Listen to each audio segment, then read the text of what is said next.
Anotar, por favor, las ideas principales. ¿Ya?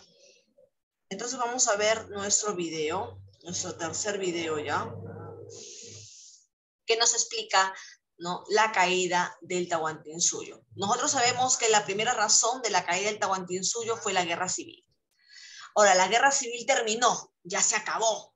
Ya, Atahualpa no toma prisionero a Huáscar, mata a toda su descendencia. Ya acabó, ya fue esa historia, esa parte. Ahora nos encontramos con que Pizarro tiene el mejor ambiente para posesionarse de el Tahuantinsuyo. Tiene todo a su favor, Pizarro, ¿no? El imperio en desorden, en caos, dos hermanos peleando, uno que está en Cajamarca y que va a ir a ese encuentro, que era Atahualpa, ¿no? Que era el usurpador Atahualpa, ¿no? Y Pizarro lo sabía. Así que justificándose con eso, también llega a Cajamarca. Vamos a ver entonces. Por favor, se les pide poner atención. Vamos a ampliar aquí. Vamos a compartir sonido. Y empezamos a grabar. Ahí estamos grabando. Ya, a la 1, a las 2, ya a las 3. El viernes 15 de noviembre de 1532, los conquistadores al mando de Francisco Pizarro marcharon finalmente sobre Cajamarca, pero para su sorpresa, lo que encontraron fue un pueblo fantasma. Sus cerca de 2000 habitantes se habían marchado ante la noticia de la inminente llegada de los forasteros. Después de alguna deliberación, el contingente español decidió asentarse en la plaza del pueblo, la cual brindaba una excelente posición defensiva al encontrarse rodeada completamente de muros y edificios, contando con tan solo 2 vías de acceso o salida. Entonces aclaramos. Cuando los españoles llegan en un primer momento a Cajamarca, Cajamarca estaba vacía. Entonces ellos deciden observar la zona y observan la plaza, ¿no? Y que la plaza tiene una especie de muros, ¿no?, que les pueden servir a ellos. Comienzan a observar la plaza. Ok, vamos a ver qué pasa después de esa observación. Una vez instalados, el gobernador decidió enviar una embajada conformada por un pequeño grupo de sus mejores jinetes, al mando del capitán Hernando de Soto, con la misión de presentarse ante Atahualpa y convencerlo de ir a su encuentro. Hernando de Soto, de 32 años, resultaba ser la mejor elección para esta delicada tarea, pues después de Pizarro, era el conquistador más experimentado del grupo, además de ser un soldado impetuoso, excelente en el dominio de la lanza y un jinete experimentado. De Soto y sus hombres cabalgaron hacia el enorme campamento de Atahualpa, el cual había sido instalado en lo que parecía ser un complejo de baños termales ubicado a 6 kilómetros de Cajamarca. Allí encontraron...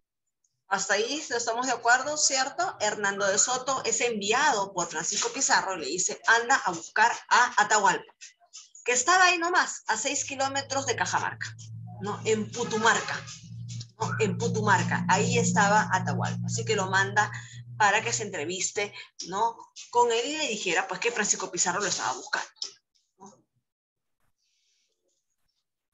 Encontraron finalmente a Atahualpa, sentado en su litera y rodeado de sus mujeres y jefes locales.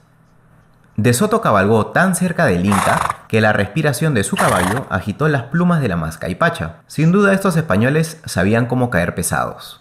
En el mundo andino existían reglas de comportamiento y estos españoles las habían roto todas.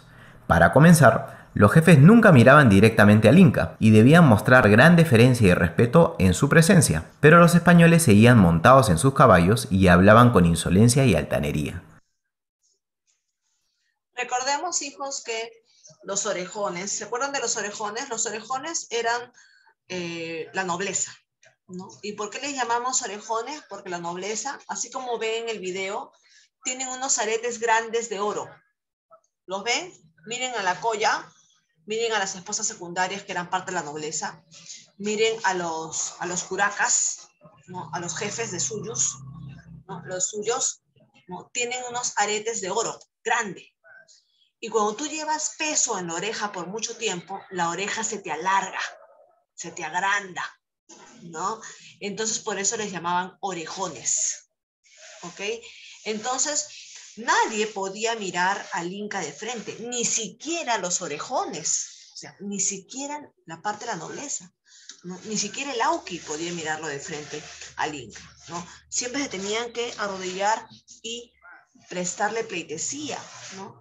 Idolatría al Inca para poder hablar. Sin embargo, pues Hernando de Soto cuando llega pues a molestar de frente, ¿no?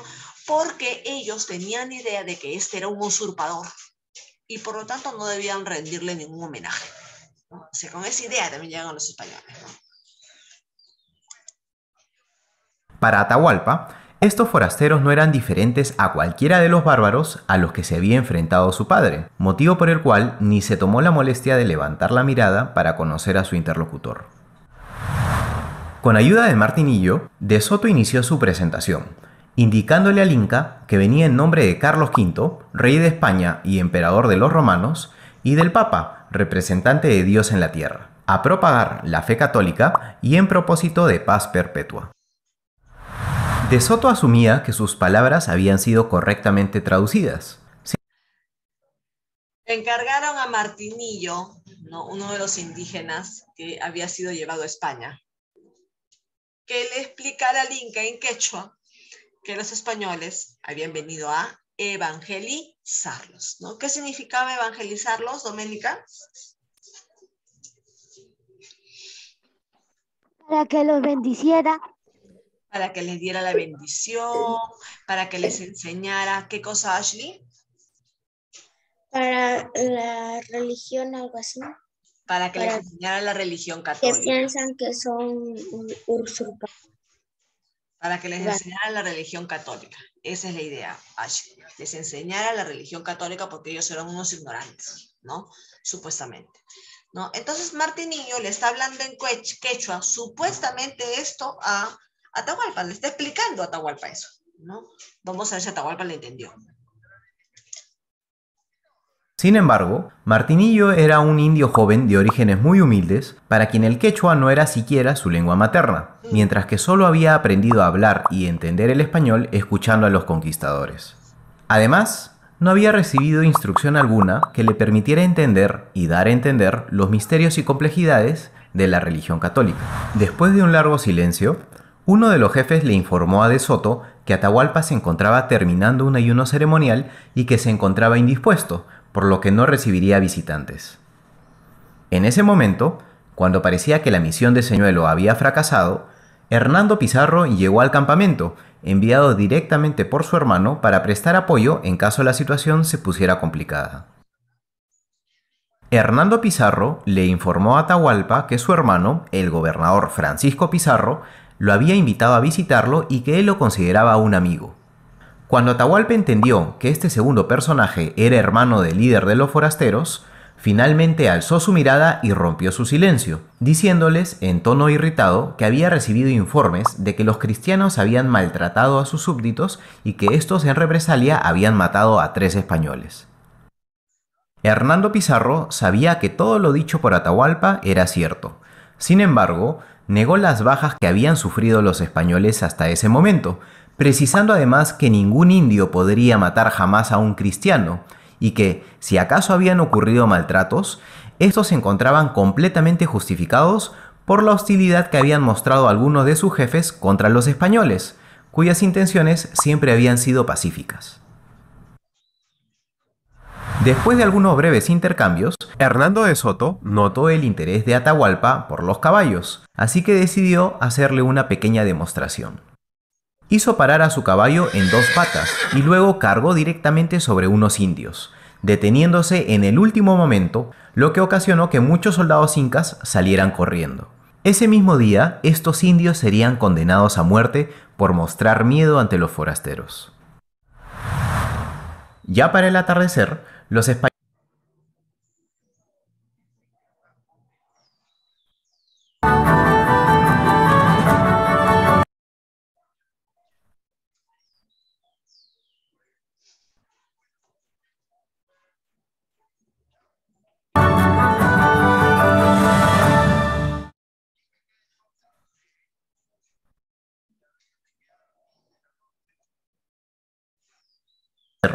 Los españoles pidieron a Atahualpa permiso para regresar donde su líder, aprovechando la... Entonces, lo que estaban haciendo los españoles, ¿no? Por tarea de Pizarro, porque Pizarro les los mandó a Hernando de Soto y a su hermano Hernando Pizarro, ¿no? Era provocar a Atahualpa, ¿cierto? Estaban provocando a Atahualpa, fueron a buscarlo a Pultumarca, que estaba a 6 kilómetros de Cajamarca, para que lo que querían era que Atahualpa fuera al encuentro de Pizarro. Ahora, una provocación fue el enseñarle la fuerza de su caballo, ¿no? Y el Inca realmente, el Inca no era un personaje temeroso, no era un personaje miedoso, no. No, los Incas eran hombres fuertes, robustos, son cholos serranos, no más que cholos. Entonces son gente fuerte, gente de la sierra, ¿no? Gente que come bien, ¿no? Entonces no eran gente débil. Así que Atahualpa no le mostró miedo. Sin embargo, se molesta cuando Hernando Pizarro suelta su caballo a pocos distancia de unos indígenas y los indígenas se corren del caballo, se asustan. Entonces, tanta su cólera a Atahualpa. Acuérdense que Atahualpa era un estratega militar. Acuérdense que Atahualpa tenía Calpuchímac, tenía 3 grandes militares de su padre. Él manejaba a los militares. Él manejaba. Por eso ganó con Huáscar. Claro, entonces así venció a Huáscar, ¿no? Sin embargo, pues le da cólera cuando los indígenas muestran miedo ante los caballos de los españoles, ¿no? Y los manda a matar a los indígenas. Y decide ir, ¿no? Decide ir a conocer a las intenciones de Francisco Pizarro, disque gobernador, ¿no? Entonces decide ir al encuentro de Pizarro, que lo espera en la plaza de Cajamarca. Ocasión para preguntarle al Inca qué mensaje deberían llevar consigo al gobernador. Atahualpa respondió que visitaría a Pizarro al día siguiente y que se hospedaría en la plaza. Concretada la misión, la embajada española se retiró del campamento inca. Para este momento, Atahualpa ya había tomado una decisión. Al día siguiente, capturaría personalmente estos mal llamados viracochas, mataría a la mayoría y dejaría vivos a unos cuantos para usarlos como sus sirvientes. Además, tomaría sus bestias y las reproduciría para engrandecer su imperio. Sin embargo, aún no lograba descifrar de qué reino... Ojo, recuerden que su padre, ¿no? El padre de Huáscar y Atahualpa, ¿no? Era uno de los hombres que había llegado a conquistar la zona del norte, ¿no? Era también un gran conquistador, ¿no? Entonces ellos eran guerreros por naturaleza. Así que no era la primera vez que un inca tenía que enfrentarse a un grupo para someterlo, para dominarlo. El punto era que este grupo era diferente.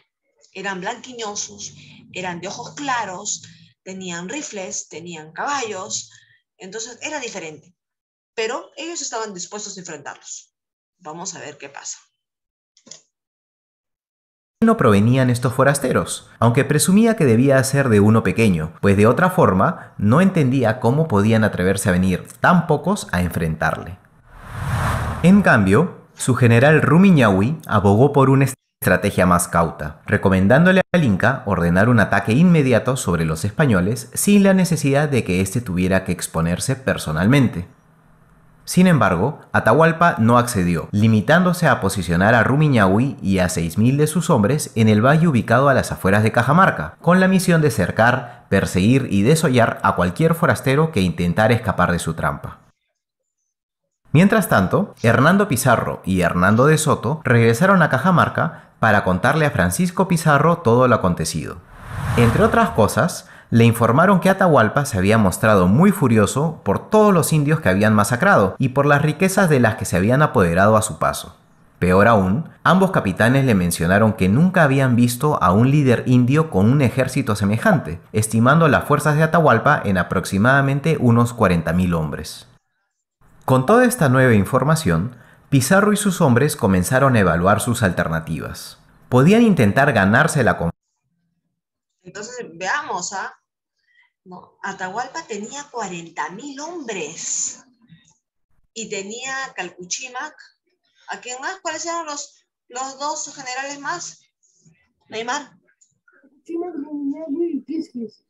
Rumiñahui y Quisquis, que eran los tres grandes generales que habían sido parte de la extensión del imperio. O sea, no eran cualquier cosa, ¿no? Y ya Pizarro había observado toda esta situación. Así que Pizarro también debía de manejar una estrategia, de crear una estrategia, porque eran 40.000 hombres, pero ellos tenían caballos. Entonces comienzan a planear, ¿no?, cómo es que lo iban a recibir a Atahualpa en Cajamarca. Confianza de Atahualpa, ayudándolo en su lucha contra su hermano y otros enemigos locales. Otra opción era intentar capturar a Atahualpa, de manera similar como Cortés había capturado a Montezuma 13 años antes. Al no tener una certeza de la llegada o verdaderas intenciones del Inca ni del número exacto de tropas que lo acompañaría, Pizarro decidió que actuaría espontáneamente. Para ello, les dijo a sus hombres que llegado el momento, tomaría la decisión de negociar, ser amistoso, escapar o atacar, y que todos debían acatar su decisión. Sin embargo, si bien lo que les deparaba para el día de mañana era aún incierto, Pizarro preparó también su propia trampa. Aprovechando el tamaño y excelente posición defensiva que ofrecía la plaza de Cajamarca, el gobernador procedió a dividir sus tropas. Colocó a 3 grupos de 20 jinetes detrás de cada uno de los muros, comandados por Hernando de Soto, Hernando Pizarro y Sebastián de Belalcázar. Para explotar el miedo que los indios habían mostrado ante la presencia de los caballos, Pizarro ordenó también atar cascabeles en sus petrales. Mientras tanto, Francisco Pizarro y 20 soldados a pie esperarían escondidos en el edificio principal junto con otros jinetes. Su trabajo sería el de capturar al Inca vivo en caso se decidiera tomarlo de rehén. Finalmente, en el otro extremo de la plaza se encontraba oculto Pedro de Candia, su capitán de artillería, junto con sus 4 cañones, 9 arquebuceros y el resto de la infantería. Para garantizar que la sorpresa preparada para Atahualpa fuera completa y decisiva, Pedro de Candia tenía la orden de mirar a Francisco Pizarro en todo momento y abrir fuego en cuanto el gobernador le diera la señal. Como todos los españoles se encontrarían escondidos y no serían capaces de observar lo que ocurriría en la plaza, el fuego de la artillería marcaría la señal inequívoca para el ataque. Con la trampa preparada, la noche del 15 de noviembre, los españoles se reunieron alrededor de la plaza para montar guardia y rezar. El fraile Vicente de Valverde escuchó sus confesiones y oró junto con ellos, mientras que el gobernador Francisco Pizarro los alentó a tener fe y confiar en la voluntad y favor de Dios. Sabiendo que para este momento ya no había posibilidad de dar marcha atrás, los conquistadores se mentalizaron para luchar, conscientes de que muy probablemente sería la última vez. Acompáñanos en el siguiente episodio para ser testigos del evento que marcará el destino de todo un imperio. Muchas gracias por ver la tercera parte de nuestro documental dedicado a la caída del imperio incaico. Enterarte de la fecha de estreno de los siguientes episodios.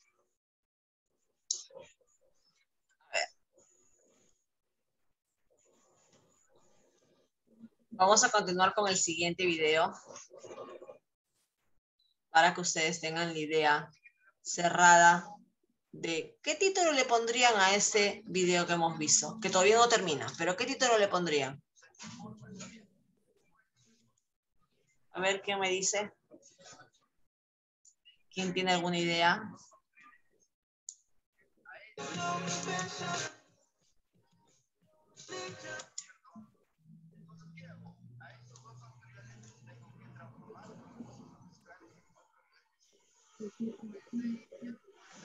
A ver, Neymar, dime, hijo.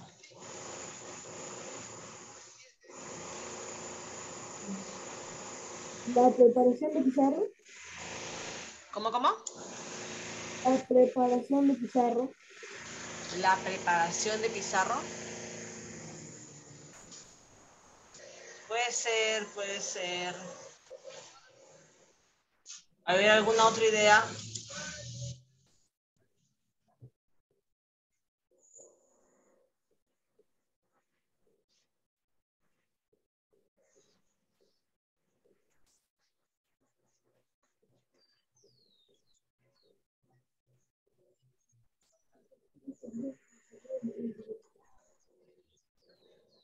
Solamente habla Neymar. ¿Quién más quiere hablar? Ashley, ¿alguna idea? Pensé que era en privado. Perdón. A ver, dime, mi amor, dime. La guerra entre los españoles y los indígenas. Ahí está. Se acerca un poquito más, más exacta, Ashley, pero falta cerrar la idea.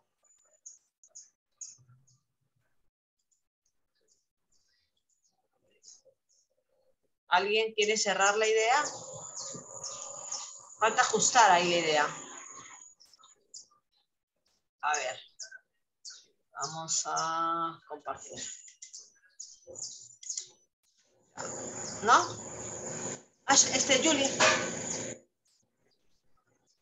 El plan de Pizarro para conquistar el Imperio Inca. Ya, pero es que lo que pasa es que esa idea es una idea muy general. Claro, la idea general de nuestro tema de historia que estamos viendo desde que inició el cuarto bimestre es la toma del Tahuantinsuyo, o sea, eso ya lo sabemos. Pero nosotros estamos tomando episodios.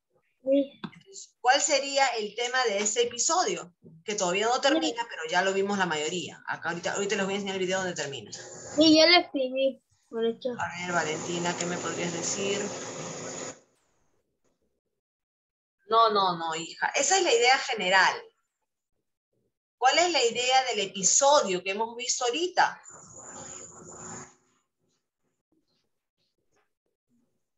Hace 3 semanas que estamos viendo la toma del Tahuantinsuyo. Dime, Julie. ¿El plan de Pizarro? No, muy general. Sigue siendo general. ¿El plan de Pizarro con qué? ¿Con quién? ¿De qué? No me digan de la toma del Tahuantinsuyo porque estamos hace 3 semanas con eso. Dime, Valentina.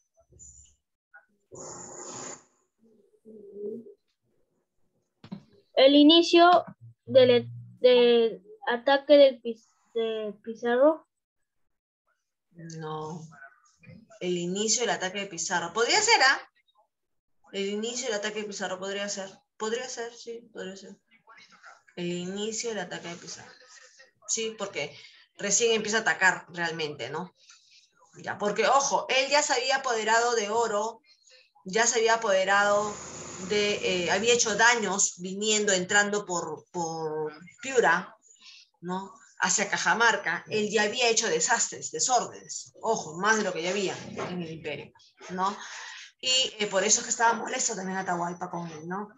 Pero en realidad el tema exacto es el encuentro y el enfrentamiento entre Pizarro y Atahualpa. Ese es el tema exacto. De eso van a hacer ustedes un mapa conceptual.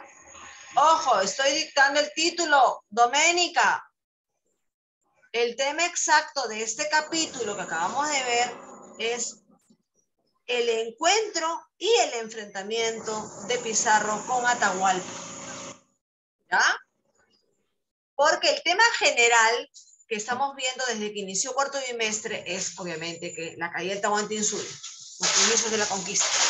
Este es el tema general. Pero ahorita, sí, anda ese Fernanda. Ahorita es el encuentro con Pizarro, con Atahualpa y el enfrentamiento, ¿no? El encuentro y el enfrentamiento de Pizarro con Atahualpa. Ok, continuamos entonces para terminar el segundo video. Poner atención, por favor. Ampliar. Listo. Desde lo alto de la plaza no se observaba movimiento en el campamento del Inca. Resulta ser que Atahualpa también se había mantenido despierto hasta altas horas de la madrugada, buscando consejo entre sus jefes y festejando lo que parecía ser un próximo triunfo definitivo. Sin duda la victoria de sus generales contra Huáscar había sido rotunda, pero el Inca era consciente que aún existían muchos pueblos y caciques afines a la causa huascarista. Por esa razón, él consideraba que la victoria contra estos mal llamados huiracochas le ayudaría a consolidar, de una vez por todas, su dominio sobre el imperio. Recién hacia el medio Recordemos, hijos, recordemos, ¿no? Que Atahualpa era el inca usurpador. Por lo tanto, no tenía convencido a todo el Tahuantinsuyo a favor de él, ¿no? Había gente que habían grupos, ¿no? Que estaban en contra de Atahualpa porque había usurpado a Huáscar, ¿no? Pues no estaban de acuerdo. Así que Atahualpa dijo, yo tengo que ir a enfrentar a este invasor para que el pueblo me quiera y me reconozca como nuevo inca, ¿no? Y por otro lado, Pizarro decía, ajá, ¿qué estrategias hago? ¿No? Ya veré, ¿no? De repente me hago al loco y le digo, sí, hay que matar a Huáscar, a tu hermano, yo te ayudo. O de repente nos salimos disparados y son muchos indígenas, ya salimos corriendo. O de repente lo tomamos por ser usurpador. Le decimos que no puede ser usurpador. Entonces, Pizarro también tenía varias ideas. Vamos a ver, están esperándolo. ¿Qué va a pasar? Mediodía, parte del ejército del Inca inició su marcha a un ritmo ceremonioso, acompañado de músicos y danzantes, para finalmente detenerse a las afueras de Cajamarca. Todo parecía indicar que el Inca no tenía prisa por ingresar a la plaza y que se disponía a acampar a las afueras del pueblo. Exasperado por la espera que se sentía interminable, Pizarro envió a Hernando de Aldana, sí, lo sé, otro Hernando, al campamento del Inca para urgirle que acuda a su encuentro cuanto antes. Aldana, quien entendía y hablaba algo de runasimi, se presentó ante Atahualpa y le apresuró a que continúe su camino hacia la plaza, pues el gobernador lo estaba esperando. Fastidiado por la insolencia de los españoles, el Inca casi pierde la paciencia con Aldana, pero finalmente le dijo que acudiría al encuentro de su líder. Así, parte del séquito de Atahualpa reinició su marcha en dirección a la plaza. Al caer la tarde, los primeros soldados incas empezaron a entrar a la plaza de Cajamarca, seguidos de las andas de Atahualpa y de otros nobles. Pasados algunos minutos, las fuerzas del Inca ocupaban la totalidad de la plaza sin que un solo español estuviera a la vista. De pronto, un orejón salió al frente del destacamento y clavó delante de la plaza una lanza con el estandarte de Atahualpa. Luego, el Inca les ordenó a los forasteros salir y mostrarse. Después de algunos segundos de silencio, finalmente 3 figuras emergieron del edificio principal. Se trataba del fraile dominico Vicente de Valverde, el soldado Hernando de Aldana y el intérprete Martinillo. En este punto es conveniente hacer una breve pausa a nuestro relato para aclarar que la presencia de Valverde no era precisamente la de participar de la conquista, sino la de garantizar el cumplimiento del contrato que Pizarro había adquirido con la corona de España y que estipulaba la conversión al cristianismo de todos los pueblos conquistados. Verán, debido a los múltiples reportes sobre la brutalidad con la que los españoles y sus aliados se habían comportado desde el descubrimiento de América y el subsecuente sometimiento de sus pueblos originarios, te estoy viendo a ti, Cristóbal Colón, la corona de España había dispuesto que antes de cada nueva conquista se leyera a los indios un documento llamado requerimiento, que cumplía la doble función de servir tanto de una justificación como de un ultimátum. En resumen,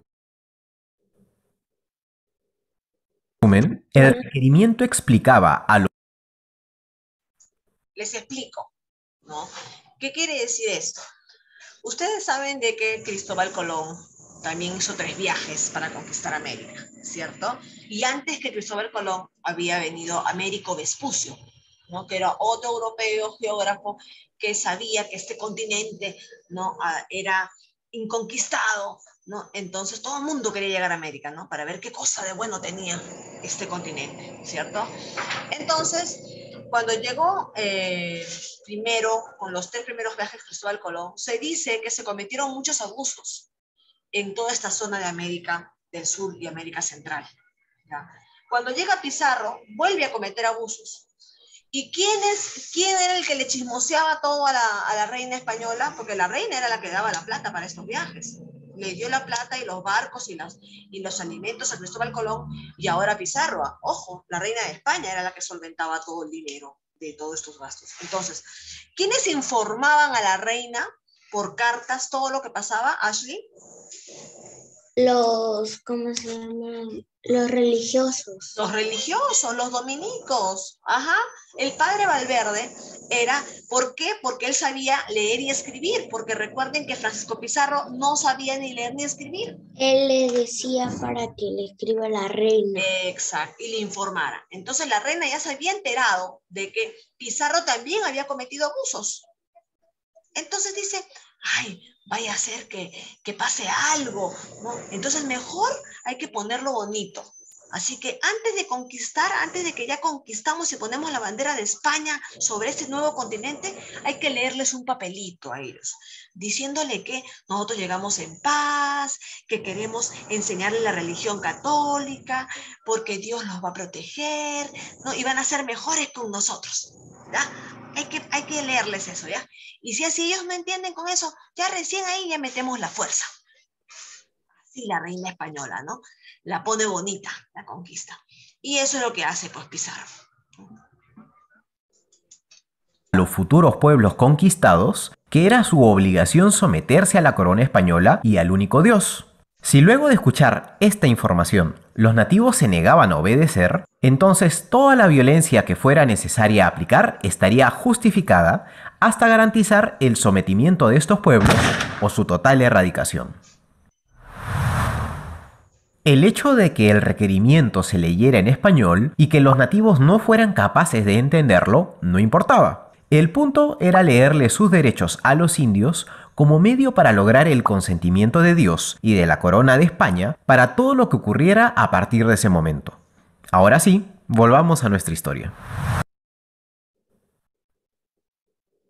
¡Oye tú! ¡Hey! Oye, ya deja esos juegos para celular.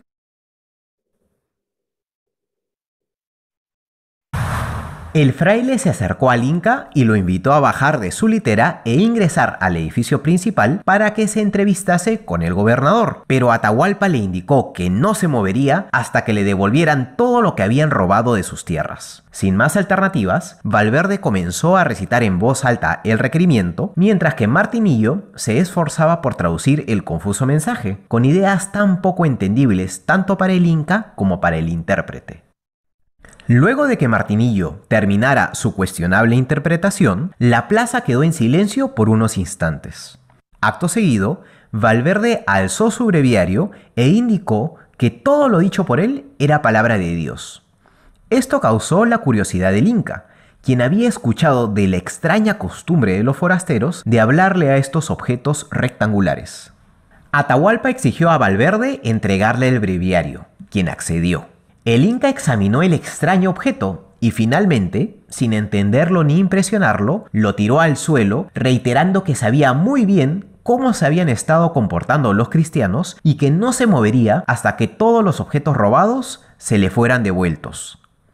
Según algunos testigos, en ese momento Atahualpa se levantó de su anda y comenzó a gritar órdenes a sus tropas, preparándolas para capturar a los forasteros. Martinillo solo atinó a recoger el breviario y junto con el fraile Valverde y el soldado Aldana regresaron rápidamente al interior del edificio principal, donde los esperaba Francisco Pizarro y su grupo de soldados. Aterrado e indignado por la herejía que acababa de presenciar, Valverde les reprochó a los españoles mantenerse impasibles mientras los campos se llenaban de indios y, dirigiéndose al gobernador, los instó a salir y atacar, pues él los absolvía.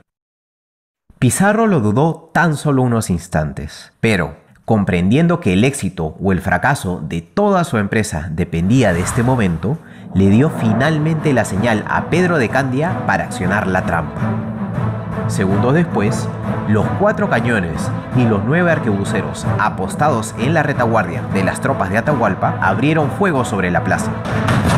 Inmediatamente después, las trompetas comenzaron a sonar, mientras los jinetes españoles, al grito de Santiago, cargaron contra el enemigo. Las tropas de Atahualpa debieron quedar totalmente perplejas ante la vista de sus hermanos cayendo sin vida tras el fuego de la artillería, siendo aplastados por la embestida de las bestias de los viracochas. Viéndose atacados desde todos los frentes, los soldados incas perdieron cualquier noción de moral y cohesión y entraron en pánico, huyendo sin orden hacia las 2 únicas salidas de la plaza, muriendo muchos aplastados como resultado del caos del momento. Mientras tanto, el contingente de soldados al mando del mismísimo Francisco Pizarro salió del edificio principal con la misión de concretar la captura de Atahualpa, que seguía en su litera tratando de reorganizar a sus tropas.